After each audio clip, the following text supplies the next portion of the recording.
வினோத வாய்ஸ் நேயர்களுக்கு வணக்கம். நான் உங்கள் கிருஷ்ணவேல். இன்றைக்கி நம்ம இன்று மாலை இந்த அலையன்ஸ் பில்டர்ஸ் அப்படின்னு சொல்லி ஒரு ரியல் எஸ்டேட் ஃப்ராட் ஒன்று நடந்திருக்கு அப்படின்னு சொல்லி இன்றைக்கி காலையில் நீங்கள் நியூஸ்லலாம் பார்த்துருப்பீங்க. February 16 நடந்த ஒரு பெரிய ஏமாற்று வேலை. அது மட்டும்தான் எல்லோரும் பேசிகிட்டு இருக்கிறாங்க. ஆக்சுவலாக 2026 இவன் பண்ண வேலை தான் எல்லாருக்கும் தெரியும். 2010 இந்த கம்பெனி இப்படி தான் ஃப்ராடு பண்ணுது அப்படிங்கிறது நிறைய பேருக்கு தெரியாது. அந்த ஏமாத்து வேலையில் நேரடியாக பாதிக்கப்பட்டது இல்லைன்னா மறைமுகமாக பாதிக்கப்பட்டவர்கள் நானும் ஒருவன் அப்படின்ற செய்தியோடு சேர்த்து உங்களுக்கு விரிவாக இன்றைக்கி என்னன்னு சொல்கிறேன்.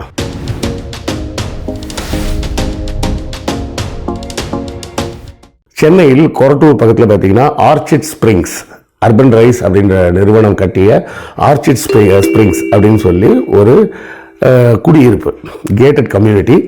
அதில் சுமார் 2000க்கும் மேற்பட்ட வீடுகள் கட்டப்பட்டிருக்கு.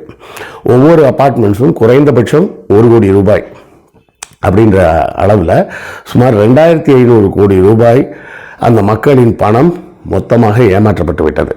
அது என்னன்ற விவரத்துக்கு உள்ளே போகிறதுக்கு முன்னாடி நானும் பாதிக்கப்பட்டேன்னு சொன்னேன்ல, அது என்ன அப்படிங்கிறத சொல்கிறேன். நான் பார்த்தீங்கன்னா 2010 வரை விளம்பரத்துறையில், அதாவது நேரடி விளம்பரங்கள், பேப்பர், டிவி, இதெல்லாம் நீங்கள் விளம்பரம் பார்க்குறீங்களா, இந்த ஹோர்டிங்ஸ், இந்த விளம்பரம்லாம் பார்க்குறீங்களா, அதோட மீடியா மேனேஜராக இருந்தேன். மீடியா மேனேஜர்னால் என்ன வேலை அப்படின்னு கேட்டிங்கன்னா, இந்த நிறுவனங்களை சந்திப்போம், அவங்கள்ட்ட பேசி உங்களுக்கு அட்வர்டைஸ் பண்ணணுன்னா என்ன பட்ஜெட் வச்சுருக்கீங்க, அதை எந்த முறையில் செலவு செஞ்சால் அது சரியான முறையில் போய் விளம்பரம் சேரும், உங்கள் பொருள் விற்கும் அப்படிங்கிறத அவங்களுக்கு ரெக்கமெண்ட் பண்ணுற அந்த பிளான்லாம் போட்டு கொடுக்குற வேலை தான் என்னுடைய வேலை. சரிங்களா? அப்படி நான் அப்போ ஒரு நிறுவனத்தில் வேலை பார்த்துக்கிட்டு இருந்தேன், ஒரு விளம்பரத்துறை நிறுவனம். அது பேர்லாம் வேண்டாம். அவர் அந்த ஓனர் அதெல்லாம் இப்போ பேர் வெளியே வந்ததுன்னா ரொம்ப வருத்தப்படுவார். அவர் அந்த நேரத்தில் நான் வேலை பார்த்த அந்த நிறுவனத்தில் பார்த்தீங்கன்னா சுமார் 88 பேர் வேலை பார்த்துட்டு இருந்தோம். சென்னையில் தலைமை அலுவலகம், பெங்களூரில் ஒரு பிரான்ச்சு, ஹைதராபாத்தில் ஒரு பிரான்ச்சு, கொச்சினில் ஒரு பிரான்ச்சு, மொத்தம் 4 அலுவலகங்கள், மொத்தம் சுமார் 80க்கும் மேற்பட்டவர்கள், 90 பேர்னு கூட நீங்கள் வச்சுக்கலாம். அப்படி அவ்வளோ பேர் வேலை பார்த்துக்கிட்டு இருந்த ஒரு நிறுவனம். ஆண்டு டேர்ன் ஓவர்லாம் பார்த்தீங்கன்னா நாங்கள் அப்போ பண்ணிக்கிட்டு இருந்தது கிட்டத்தட்ட ஒரு 80 கோடியிலேருந்து 100 கோடி ரூபா வரை விளம்பரங்கள் நாங்கள் வருஷத்துக்கு பண்ணுவோம் பல்வேறு நிறுவனங்களுக்கு. அப்படி பண்ணிக்கிட்டு இருக்கும்போது எங்கள் கிளைண்ட்டில் ஒரு கிளைண்ட்டு தான் இந்த அலையன்ஸ் பில்டர்ஸ் பெங்களூர். அப்போ அவங்களுக்கு சென்னையில் அலுவலகம் கிடையாது, அவங்க அலுவலகம் பெங்களூரில் மட்டும்தான். அப்போது இந்த மாதிரி விளம்பரம் பண்ணும்போது என்ன நடக்கும்னா, ஐஎன்எஸ் அப்படின்னு சொல்லி நாங்கள் ஒரு அமைப்பு இருக்குது, இந்தியன் நியூஸ் பேப்பர் சொசைட்டின்னு பேர். அந்த ஐஎன்எஸில் கொஞ்சம் நல்ல விளம்பரங்களில் ரொம்ப வருஷமாக இருக்கிற நிறுவனமாக இருந்தால் அதில் மெம்பர் ஆகிடலாம். மெம்பர் ஆனதுக்கப்புறம் அவங்க ஒரு சலுகை கொடுப்பாங்க. அது ஒரு கூட்டமைப்பு மாதிரி, அது ஒரு சொசைட்டி, அவ்வளோதான். அது அரசுக்கும் அதுக்கும் சம்மந்தம்லாம் கிடையாது. அந்த அமைப்பு என்ன பண்ணுன்னா, எங்களுக்கு இப்போ சன் டிவியில் விளம்பரம் கொடுக்கணும், ஹிந்துவில் விளம்பரம் கொடுக்கணும்னா உடனே பேமெண்ட்டெல்லாம் எடுத்து கொண்டு போய் கொடுக்கணும்னு அவசியம் இல்லை. இந்த ஐஎன்எஸ் அப்ரூவ்டு நிறுவனமாக இருந்தால் நாங்கள் ரிலீஸ் ஆர்டரில் நான் தான் அந்த ரிலீஸ் ஆர்டரில் கையெழுத்து போடுவேன். அந்த ரிலீஸ் ஆர்டரில் கையெழுத்து போட்டு அந்த விளம்பர பொருளையும் கொடுத்து அனுப்பிச்சிட்டோன்னு வச்சுக்கோங்க. அவங்க பேப்பரில் விளம்பரத்தை போட்டுருவாங்க, டிவியில் விளம்பரத்தில் போட்டுருவாங்க. காசெல்லாம் உடனே கேட்க மாட்டாங்க. 45 நாள் எங்களுக்கு கடன் கொடுப்பாங்க. 45 நாளைக்கு அப்புறம் தான் பில் போடுவாங்க. அந்த பில் வந்த நாள்லேருந்து நாங்கள் 90 நாளைக்குள்ளே அந்த அமௌண்ட்டை கட்டணும். அதாவது இப்போ கஸ்டமர் கிளைண்ட்டுக்கிட்ட பேசியிருப்போம், விளம்பரத்தை காமிச்சிருப்போம், விளம்பரம் பேப்பரில் வரும். அந்த விளம்பரத்தின் மூலமாக அவங்க பொருளெல்லாம் விற்க ஆரம்பிச்சிருவாங்க. விற்பதன் மூலமாக அவங்களுக்கு லாபமும் வர ஆரம்பிச்சிடும். வந்த லாபத்துலேருந்து இந்த விளம்பரம் பண்ண செலவை எங்களுக்கு கொடுப்பாங்க. அந்த அட்வர்டைஸ்மெண்ட் நிறுவனம் நாங்கள் ஒரு 15% எங்களுக்கு கமிஷன் எடுத்துகிட்டு பேலன்ஸை அந்த பேப்பருக்கோ, டிவிக்கோ, ரேடியோக்கோ, அந்த ஹோர்டிங்ஸ் கம்பெனிக்கோ நாங்கள் கொடுத்துருவோம். இதுதான் நடைமுறை. இந்த அலையன்ஸ் நிறுவனம் 2010 என்ன பண்ணாங்கன்னா, எங்கள் நிறுவனத்துக்கு மட்டும் சுமார் 10 கோடிக்கு மேலே பாக்கி வச்சுட்டு பணம் தரவே இல்லை. அந்த பணம் தராத காரணத்தினால் எங்கள் எம்டியால் அந்த கம்பெனியை நடத்த முடியாமல், அதாவது 90 பேருக்கு சம்பளம் கொடுத்துக்கிட்டு இருந்தாருன்னா என்ன அர்த்தம், ஒரு குடும்பத்தில் 4 பேர்னு கணக்கு வச்சிங்கன்னா கிட்டத்தட்ட ஒரு 400 பேர், அதாவது ஒரு 100 குடும்பங்கள் மொத்தமாக ஒரே நல்ல நடுத்தது கொண்டோம். அதாவது விளம்பரத்துறையில் இப்போ நான் இங்கேருந்து இன்னொரு கம்பெனிக்கு போகிறேன்னா வேற ஒருத்தர் வெளியே போயிருப்பார், இப்படி தான் போக முடியும். விளம்பரத்துறைன்றது ரொம்ப சின்ன உலகம். அது சென்னையிலே இன்றைக்கி தேதிக்கு விளம்பரத்துறையிலன்னு எடுத்திங்கன்னா அதிகபட்சம் ஒரு 2000 பேர் தான் இருப்பாங்க. சரியா? அப்போ யோசிச்சு பாருங்க, திடீர்னு ஒரு 100 பேருக்கு வேலை மொத்தமாக போயிடுச்சுன்னா என்ன எங்கேயும் வேலை கிடைக்காது அதுக்கப்புறம். அதனால தான் நான்லாம் வேறு வழி இல்லாமல் சொந்தமாக ஆன்லைன் அட்வர்டைஸிங் கம்பெனின்னு திரும்ப 2011 ஆரம்பிக்க வேண்டிய ஒரு இடத்துக்கு வர்றேன் நான். இப்படியாக 2010 அவனுங்க ஃப்ராடு கம்பெனி எங்களுக்கு மட்டும் கிடையாது, அவனுக்கு சப்ளை பண்ண கம்பெனிகள் இருப்பாங்கல்ல, இந்த சிமெண்ட்டு சப்ளை பண்ணாங்க அது இதுன்னு இருக்கும்ல, எல்லாருக்குமே நிறைய பேருக்கு ஏமாத்து. அங்கே பார்த்தீங்கன்னா RERA அப்படிம்பாங்க, KRERA ஆமாம் RERA, அதாவது ரியல் எஸ்டேட் ரெகுலேட்டரி அத்தாரிட்டி, கர்நாடகாவோட real estate regulatory authority, TN RERAன்னு ஒன்று இருக்கும். அங்கே அவன் மேலே ஏகப்பட்ட கம்ப்ளைண்ட் இருக்குது.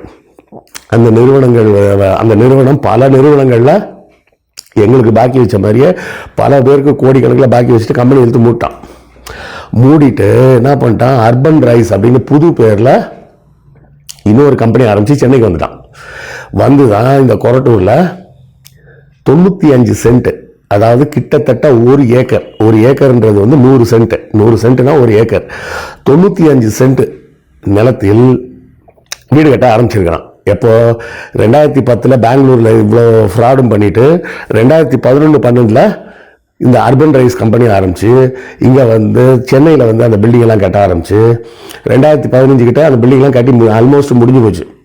அதன் பிறகு எல்லோரும் குடியேற ஆரம்பிச்சிட்டாங்க. எல்லோரும் பேங்க்கில் லோனை வாங்கி அந்த கம்பெனிக்கு காசை கொடுத்துட்டு இடத்த ஃப்ளாட்டை வாங்கிட்டாங்க. 2015 கிட்ட தான் என்ன கடைசியில் தான் என்ன வருதுன்னா, HRNC இதுக்கு ஒரு கேஸ் போடுறாங்க. இப்போ என்ன ஆயிடுச்சுன்னா, பட்டா கொடுப்பாங்க பார்த்தீங்களா, அந்த பட்டா கேன்சல் ஆகிடும். கேன்சல் ஆனால் மறுபடியும் அரசு ஊழியர்களுக்கு காசை கொடுத்து அந்த பட்டாவை ரெனியூவல் பண்ணி வாங்கி ஏமாற்றிக்கிட்டே இருந்துருக்கிறான் இந்த ஆள், இந்த நிறுவனம். அப்போ 2021 மேலே 20 எல்லாரும் மறந்துட்டாங்க, கொரோனான்றதுனால எல்லாருமே மறந்துட்டாங்க. 2021 இவங்க உள்ள திமுக ஆட்சி உள்ள வந்தவொடனே சேகர் பாபு மிக வேகமாக எல்லா கோயில் நிலங்களையும், ஆக்கிரமிக்கப்பட்ட கோயில் நிலங்களை பூரா திருப்பி எடுக்க ஆரம்பித்தார். அப்போ இப்படி திருப்பி எடுக்க போகும்போது தான் அதுக்கு தீவிரமான வழக்குகள் போடப்பட்டு, ஏன்னா 2015 வழக்கு போட்டாலும் அந்த வழக்கை யாரும் அரசு தரப்புல இருந்து சரியாக யாரும் ப்ரொசீட் பண்ணவே இல்லை, அப்படியே விட்டாங்க. அதனால இவங்களுக்கு யாருக்கும் தெரியல. இப்போ என்ன ஆகி போச்சுன்னா, இந்த குடியேறியவர்கள்லாம் சுமார் 5 வருஷத்துக்கு மேலே டியூலாம் கட்டிட்டாங்க. அந்த வீட்டுக்கு வாங்கின கடன் இருக்கும்ல, டியூன்னு பார்த்தீங்கன்னா கிட்டத்தட்ட 1 லட்சம் ரூபாய்க்கு 1000 ரூபாய் வர உங்களுக்கு 1 லட்சம் ரூபாய்க்கு 999 ரூபான்னு நினைக்கிறேன் அப்ராக்சிமேட்டாக. இது 100 லட்சம் அப்படின்னா கணக்கு போட்டுருங்க, 100 × 1000 போட்டிங்கன்னா மாதம் டியூவே 1 லட்சம் ரூபா வந்திருக்கும் அப்ராக்சிமேட்டாக நான் சொல்கிறேன். இப்போ 5 வருஷம் டியூலாம் கட்டிட்டாங்க. இந்த கோர்ட் ப்ரொசீடிங்ஸை சேகர் பாபுலாம் வந்த பிறகு HRNCயில் ரொம்ப வேகமாக நகர்த்தி சென்று அந்த கொரட்டூர் பகுதியில் இருக்கக்கூடிய ஒரு கோயில் ஒன்று இருக்குது, அகஸ்தீஸ்வரர் பிரசன்ன வெங்கடேச பெருமாள் கோயில்னு. அந்த கோயிலை சார்ந்த நிலம் அது. இதே போலவே ஏற்கனவே நம்ம பேசி 2 இடத்த ஒன்று கார்பரேஷன் இங்கே பாரதிதாசன் காலனியில் தூக்குனாங்க, இன்னொன்று வடபழனியில் ஒருத்தன் வடபழனி முருகன் கோயிலுக்கு சொந்தமான இடத்த ரொம்ப காலமாக பார்க்கிங்க்கு வாடகை கொடுத்துட்டு இருந்தான். அதுபோல் அவனுங்களாவது வாடகைக்கு தான் விட்டாங்க. இவன் என்ன பண்ணிட்டான், அந்த இடத்த மொத்தமாக பில்டிங் கட்டி விற்றுட்டான். கோயிலோட நிலம் 95 சென்ட், அதாவது ஆல்மோஸ்ட் 1 ஏக்கர். எத்தனை அப்பார்ட்மெண்ட்ஸு? 2300 அப்பார்ட்மெண்ட்ஸோ என்னவோ, கிட்டத்தட்ட 2500 கோடி.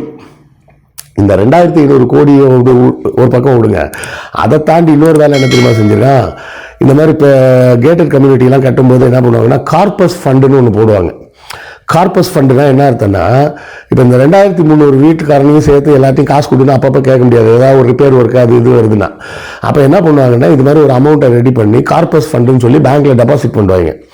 பேங்க்கில் டெபாசிட் பண்ணிவிட்டு என்ன பண்ணுவாங்க, அதுலேருந்து வரக்கூடிய மாதாந்திர வட்டி வரும் பார்த்தீங்களா, அந்த வட்டி பணத்தை இந்த மெயின்டெனன்ஸ் செலவுகள்லாம் இருக்குல்ல, அதாவது பப்ளிக் பார்க் மாதிரிலாம் உள்ள ஒன்று வச்சுருப்பாங்க, அந்த பார்க்கில் ஒரு லைட்டிங் இருக்கும், ஸ்விம்மிங் பூல் வச்சுருப்பாங்க, அதுக்கு கரண்ட்டு செலவு இப்படிலாம் இருக்கும்ல, அதையெல்லாம் கட்டுறதுக்கு உண்டான செலவுகளுக்கு அந்த கார்பஸ் ஃபண்ட்லேருந்து வர வட்டியை பயன்படுத்துவாங்க. வேறு ஏதாவது மேஜர் செலவு வருது அப்படின்னு சொன்னால் அந்த வட்டி செலவு பண்ணது போக மிச்சம் வட்டி இருக்கும்ல, அந்த பணமும் அந்த கார்பஸ் ஃபண்டு மொத்தமாக இருக்குமே, அதுலேருந்து ஏதாவது ஒரு அமௌண்ட் எடுத்து ஒரு 10 லட்சமோ 5 லட்சமோ எடுத்து அந்த ரிப்பேர் ஒர்க்கை பண்ணி பில்டிங்கை மற்ற இடங்களெல்லாம் புதுசாக வச்சுக்கிறதுக்கு உண்டான வேலையை பண்ணுவாங்க. இவன் இடத்த மட்டும் ஆட்டையை போடல, அந்த 14.5 கோடி கார்பஸ் ஃபண்ட் இருக்குல்ல, அந்த காசையும் இவன் பேங்க்ல டெபாசிட் பண்ணவே இல்லையா, அதையும் ஆட்டையை போட்டாங்க. இப்போ ஜனவரி மாதம் 2026 கோர்ட்லேருந்து தெளிவாக சொல்லிட்டாங்க, இது நிலம் கோயிலுக்கு தான் சொந்தம், அந்த கட்டடம் கட்டிய அங்கே இருக்க குடியிருப்பு இருக்கிறவங்களுக்கு அதில் எந்த உரிமையும் கிடையாது அப்படின்னு சொல்லி கோர்ட்டில் தீர்ப்பு சொல்லிட்டாங்க. இப்போ தீர்ப்பு சொன்ன உடனே என்ன ஆகி போச்சுன்னா, அந்த கட்டடங்களின் வேல்யூ என்ன இருக்குது, ஏன்னா அந்த கட்டடத்தோட அந்த அப்பார்ட்மெண்ட்ஸை மார்ட்கேஜாக வச்சுக்கிட்டு தான் பேங்க்கில் லோன் கொடுத்துருக்குறாங்க. இப்போது அந்த கட்டடம் நிற்கக்கூடிய நிலமே அந்த பில்டருக்கு சொந்தம் இல்லைன்றப்போ அவன் எழுதி கொடுத்த டாக்குமெண்ட்டு செல்லாது. அந்த டாக்குமெண்ட் செல்லாதுன்றப்போ என்ன ஆகுது, அந்த அப்பார்ட்மெண்ட்ஸோட வேல்யூ 0 அப்படின்னு ஆயிடுச்சு. அப்பார்ட்மெண்ட்டோட வேல்யூ 0, அதாவது மார்ட்கேஜ் கொடுத்த அந்த சொத்து மதிப்பு 0ன்னு ஆயிடுச்சுன்னா இந்த லோன் அமௌண்ட்டுக்கு எந்த கேரண்டியும் கிடையாது. இப்போ வங்கி என்ன செய்யும்னா, வங்கினா ஒரு வங்கி இல்லை, பல வங்கிகள் கொடுத்துருப்பான். இந்த வங்கிகள் என்ன பண்ணும், இந்த அப்பார்ட்மெண்ட்ஸ் ஓனர் பேரில் தான் கடன், அவனை புறம் கடன் அசலை திருப்பி கொடுன்னு கேட்கும். அதுலேயும் ஹவுசிங் லோன்லாம் பார்த்தீங்கன்னு வச்சிங்களேன், முதல் 10 ஆண்டுகள் நீங்கள் செலுத்தக்கூடிய தொகையில் பெருமளவு தொகை வட்டிக்கு தான் போகும், அசலில் ரொம்ப கம்மியாக தான் குறையும். இப்போ நீங்கள் 1 லட்ச ரூபா கட்டியிருக்காங்கன்னு வச்சிங்களேன், அந்த 1 லட்ச ரூபாயில் மொத்தம் 1 கோடி ரூபாய் கடன் வாங்கினாங்களே, அந்த 1 கோடி ரூபாய் லோனுக்கு 1500 ரூபாய் 2000 ரூபா தான் போகும், மிச்சம் இருக்கிற 98,000 ரூபாய் இன்ட்ரெஸ்ட் பார்ட்டுக்கு போயிடும். இப்படி போக போக இந்த 2000 அப்படிங்கிறது கொஞ்சம் கொஞ்சமாக ஏறி 2010, 2020 ரூபாய், 2100 ரூபாய், 2300 ரூபான்னு இப்படி ஒவ்வொரு ஆண்டாக ஏறி ஏறி ஏறி ஒரு 10,000 தொடும்போது தான் கொஞ்சம் அசலில் கொஞ்சம் வேகமாக குறைய ஆரம்பிக்கும். 10 ஆண்டுகள் ஆகிடும். அதுக்கப்புறம் கடைசி 5 ஆண்டுகளில் தான் உங்களுக்கு பிரின்சிபல் அமௌண்ட் ஃபுல்லாகவே ரெக்கவர் ஆகும், இன்ட்ரெஸ்ட் குறையும். சரியா, இது இப்படி ஒரு விஷயம் இருக்குது. அப்போ இவங்க கட்டின அமௌண்ட்டில் பார்த்தீங்கன்னா பெருமளவு வட்டிக்கு தான் போயிருக்கும். அசலில் 1 கோடி ரூபாயில் அதிகபட்சம் 1 லட்ச ரூபாய் குறைஞ்சிருக்கும், இல்லை 2 லட்ச ரூபாய், இல்லை 3 லட்ச ரூபாய். 5 வருஷம்னு வச்சுக்கலாம், 5 லட்ச ரூபாய் குறைஞ்சிருக்குன்னு கூட நம்ம வச்சுக்கலாம். மிச்சம் இப்போ 95 லட்ச ரூபாயை இப்போ வங்கி திருப்பி கொடுன்னு கேட்குது. அவன் எங்கே இருந்து கொடுப்பான்? அவங்க எல்லாருமா சேர்ந்து நேராக போய் டிஜிபியை பார்த்து, சென்னை டிஜிபியில் அலுவலகத்துக்கு போய் டிஜிபியை பார்த்து கம்ப்ளைண்ட் கொடுத்துருக்குறாங்க. அவர் என்ன சொல்லியிருக்காரு, இது சீட்டிங்கில் நான் எப்படி எடுத்துக்கிறதுன்னு எங்களுக்கு தெரியலங்க, அந்த மாதிரி ரூல்ஸ் இல்லை. ஏன்னா ரூல்ஸே இல்லை, அது சிவில் கோர்ட்டில் தான் போகணும், நீங்கள் கேஸுக்கு சிவில் கோர்ட்டுக்கு போங்கன்ட்டாங்க. இப்போ இந்த 2500 குடும்பமும் நடுத்தெருவுக்கு வந்துருச்சு இந்த அர்பன் ரைஸ் கம்பெனியால். அது என்ன, இப்போ இவன் காணாமல் போயிடுவான்றீங்களா, அதுக்கு தனியாக வாழை வச்சு கேஸ் போட்டு நடத்திட்டு இருப்பான். இன்னொரு கம்பெனி ஆரம்பித்து அவன் இன்னொரு இடத்துல பில்டிங் கட்டிகிட்டு இருப்பான். அப்போ இந்த ரியல் எஸ்டேட் ரெரான்னு சொல்கிறாங்களே, ரியல் எஸ்டேட் ரெகுலேட்டரி அத்தாரிட்டி என்ன பண்ணிகிட்டு இருக்காங்க, அவங்களோட வேலை தான் என்ன? அப்போ இந்த இடத்துல போலி டாக்குமெண்ட் கொடுத்த தாசில்தார் யார், போலி பட்டா ஒருத்தர் கொடுத்துருப்பார்ல அவர் யார், எத்தனை பேர் அதுக்கு ஏன்னா பல முறை அது நடந்திருக்கு. பட்டா கேன்சல் ஆயிரும், கேன்சல் ஆனவுடனே மறுபடியும் போய் இந்த நிறுவனம் காசு கொடுத்து புது பட்டா வாங்கிட்டு வருவாங்க. இப்படி பல முறை செஞ்சுருக்கிறாங்க. அப்படி பல முறை செய்யும்போது அதுக்காக உதவி பண்ண அந்த தாசில்தார்கள் யார்? வங்கிகள் நான் எப்போவுமே சொல்லும்போது என்ன சொல்கிறேன்னா, நீங்கள் வீட்டு லோன் வாங்குறதா இருந்தால் கையில் பணமே இருந்தாலும் வங்கியில் கடன் வாங்குங்க. ஏன்னா வங்கியில் கடன் வாங்கிட்டீங்கன்னா இந்த டாக்குமெண்ட் எல்லாம் வெரிஃபை பண்ணுற வேலை, இந்த டாக்குமெண்ட் பட்டா சிட்டான்லாம் சொல்கிறாங்களே, இதெல்லாம் கரெக்டாக இருக்கா, அதில் ஏதாவது என்கம்பரன்ஸ் இருக்கான்னு எல்லாத்தையும் அவங்க பேங்க் செக் பண்ணாமல் லோன் கொடுக்க மாட்டாங்க. அதனால் நீங்கள் பேங்க்கில் லோன் வாங்குங்க, அதுதான் சேஃப்னு நான் சொல்லுவேன். இப்போ கொஸ்டின் எப்படி இருக்குன்னா, பேங்க்கில் லோனு வாங்கினா பேங்க் மேனேஜர் எத்தனை பேரை ஏமாத்துறான் இவன். ஏன்னா பேங்க் மேனேஜர் எல்லாத்தையும் வெரிஃபை பண்ணியிருப்பான், வெரிஃபை பண்ணாமல் லோன் கொடுத்தானா அவன் வேலை போயிடும். ஆனால் வெரிஃபை பண்ணி ஆமாம் கரெக்டாக தான் இருக்குன்னு காசு வாங்கிட்டு தான் அந்த பேங்க் மேனேஜரும் லோனை கொடுத்துருப்பான்.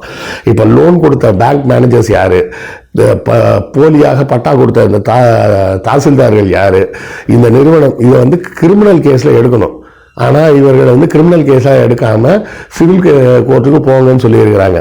2500 குடும்பங்கள் அவன் வாங்குற சம்பளத்தை வச்சு எப்படியாவது அந்த டியூவை கட்டிடலான்னு நம்பி வாங்கியிருப்பான். நடுவில் அவனுக்கு வேலை போயிடுச்சுனாலே அவன் ஐடி கம்பெனிகளில் பூரா பாதி பேர் என்ன பண்ணுறதுன்னா, இப்படி ஒரு ஹவுசிங் லோனை வாங்கிவிட்டு அந்த லோனை கட்டணுமேன்றதுக்காகவே பல்ல கடிச்சிக்கிட்டு வேறு வழி இல்லாமல் வேலை பார்த்துட்டு இருப்பான். இப்போ அந்த லோனையும் கட்டணும், ஆனால் முன்னாடி மாதிரி இன்ஸ்டால்மெண்ட்டாகவும் கட்ட முடியாது, மொத்தமாக கேட்டுன்றான். ஒவ்வொருத்தனையும் 95 லட்சம் மொத்தமாக கொண்டு வான்னு சொன்னால் அவன் எங்கே போவான்? அவன் எதை விற்று கட்டுவான்? வீடை தான் விற்று கட்டலான்னா வீடே இப்போ இல்லை. இப்போ இப்போ இதற்கு தீர்வு என்ன அப்படின்னே தெரியல. நல்லா யோசிச்சு பாருங்க. 16 ஆண்டுகளுக்கு முன்பு நாங்கள் ஒரு 100 பேர் வந்து எங்களுடைய வேலைகளை இழந்து அதுக்கப்புறம் யாருமே அது சார்ந்த வேலைக்கு போகவே இல்லை. 1-2 பேரை தவிர வேற யாருமே அந்த விளம்பரத்துறை சார்ந்த வேலைக்கு போகவே முடியல. ஏன்னா விளம்பரத்துறை ரொம்ப சின்ன உலகம்னு நான் சொன்னேன்.